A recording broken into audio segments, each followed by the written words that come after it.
Fast bowler বলেন, spinner বলেন, প্রতিটা বোলারের ড্রিম থাকে যে 5 উইকেট নেওয়া, বিশেষ করে টি-20-তে। সো আলহামদুলিল্লাহ আমার ভালো লাগতেছে। আমরা ম্যাচ জিততে পারছি এবং কি আরেকটা বিষয় আমি বলেছিলাম যে আমি যতদিনই ক্রিকেট খেলবো আমি ম্যান অফ দ্য ম্যাচ হলে সেই টাকাটা আহ, আমাদের মানে আমার এলাকার যারা আর কি একটু অভাব অনটন থাকে তাদেরকে দিব। সো সেই ক্ষেত্রে আমার খুবই ভালো লাগতেছে যে এই মানিটা তাদের কাছে যাবে ইনশাল্লাহ।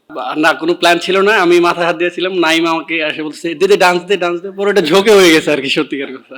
আমি যখন রান আপ মারতেছিলাম একজন গ্রাউন্ডসম্যানের ভাইয়া আমাকে বলতেছিল ভাইয়া কেন জানি মনে হচ্ছে আপনি ফার্স্ট উইকেট পাবেন। তা আমি বলছি ভাই এটা তো মানে এত সহজ না, বাট আল্লাহ দিলে হতে পারে। সো যখন খেলতেছিলাম ভালো বল করতেছিলাম, তা আমি লাস্ট উইকেট পর্যন্ত আমি মানে চিন্তা করিনি যে আমি 5 উইকেট পাবো। সো আলহামদুলিল্লাহ আল্লাহ হয়তো কপালে লিখে রাখছিল, হয়ে গেছে। প্রতিটা ম্যাচই কোনো ম্যাচই ইজি না, ঠিক আছে, যে কোনো টিমের সাথে। সো টি-20 খেলা এবং কি আমরা প্রতিটা ম্যাচ যেভাবে প্ল্যান করে আসতেছি আমার মনে হয় যে সামনে যতগুলো ম্যাচ থাকবে same match by match planning করবো। এখন ফাইনালে যেতে পারি বা খেলতে পারি সেটা অনেক দূরে।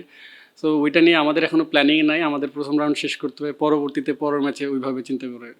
হ্যাঁ, আমি লক্ষ্য করতেছিলাম হ্যাঁ, আমি লক্ষ্য করতেছিলাম একটু পিছনে পিছনে বল সেট আপ করে, পরে ও যখন আর্লি সরে গেছে তখন আমি আর কি মাইন্ডে নিয়েছি যে আমি একটু স্লোয়ার মারলে হয়তো বা একটু চান্স থাকবে। সো সামনে জায়গা মতো পড়ছিল তাই আর কি। হ্যাঁ, অবশ্যই প্রতি ম্যাচের পরে উনি আমাকে সব কিছু পাঠায় অ্যান্ড যেখানে মিস্টেক করি সেগুলো আর কি বা আমি পরের ম্যাচে যাতে না করি সেগুলো নিয়ে মানে ম্যাচের আগে সেগুলো আর কি দেখে আসি বা ই করে আসি। ফার্স্ট বল করার পরে বুঝতে পারছিলাম যে উইকেট খুব ভালো অ্যান্ড আমরা সবাই যখন ওভার শেষ হয়েছে ক্যাপ্টেন ছিল, আমরা সবাই কথা বলছি যে উইকেটটা একটু যত আমরা পারফেক্ট লেন্থে করতে পারবো তত ভালো, কারণ আউটসাইড অফ বা যদি সামনে বল করে ইজি হবে।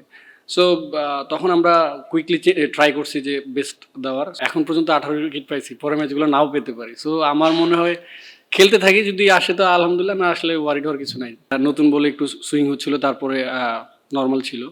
সো অল অ্যাবাউট এখানে টি-20 ভালো উইকেটে অনেক সময় ব্যাটাররা ফেল করে, আবার অনেক সময় বোলাররা খারাপ উইকেটও ফেল করে। সো হয়তোবা আমি আজকে একটু ওইখানে আগে গেছি।